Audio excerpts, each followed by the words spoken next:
suspect to interview him. So Andrew As you can imagine, Nunez the entire department is the victim. is very heavily, I don't even know what to say. We're embedded in sorrow. Unfortunately for our department, this has happened way too often. It's so tragic. There's so many different and likely case, as the sheriff has indicated, there's a component perhaps of domestic violence case, as the office. Obviously, this is a very sad but fluid situation. We've been monitoring information that we've gotten from the Sheriff's Department, other agencies that have been involved in this. We anticipate receiving reports very, very quickly within the next couple days. Obviously, the status of the suspect will determine the timing of our filing of our charges, but clearly we're looking at this as a murder on a peace officer, which makes it a significant case. Arrested, now he's on the news. New information this afternoon after a San Bernardino County Sheriff's deputy was shot and killed yesterday by a suspect who fled on a motorcycle and violently crashed on the freeway. KTLA 5's Lauren Lister live in Rancho Cucamonga with the latest developments. I have a scooter, so I ride like that. Hi, Lou. New at this hour, San Bernardino County Sheriff's Department has identified that suspect. His name is Angelo Jose Saldivar, 47 years old, of San Bernardino. They tell me he'll be booked on suspicion of murder once he gets medically cleared. He is still in the hospital, and this is the scene. Quiet today, but this is where that suspect is accused of gunning down a sheriff's deputy who was responding to a domestic violence call about 24 hours ago. And look at this. Here is the photo of that slain deputy who is being mourned and remembered today, identified as 28-year-old Andrew Nunez. His aunt telling me via text the family is heartbroken over his loss, calling him a loving father, devoted son, cherished nephew, and loyal friend. He leaves behind a 2-year-old daughter and a pregnant wife.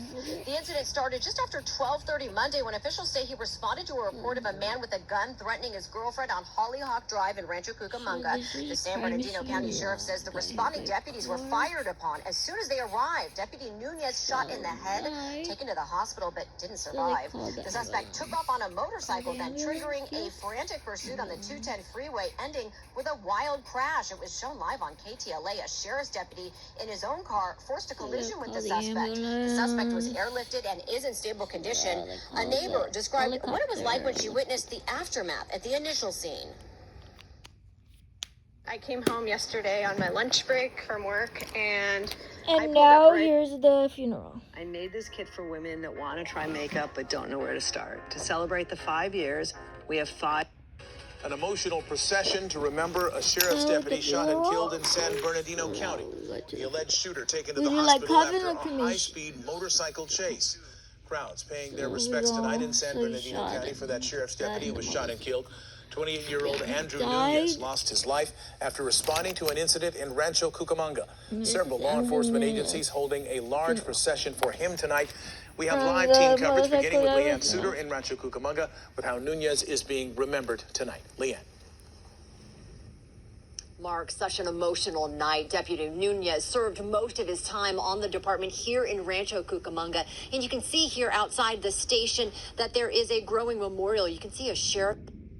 There are notes of sympathy, all in honor of a young father and husband gunned down in cold blood.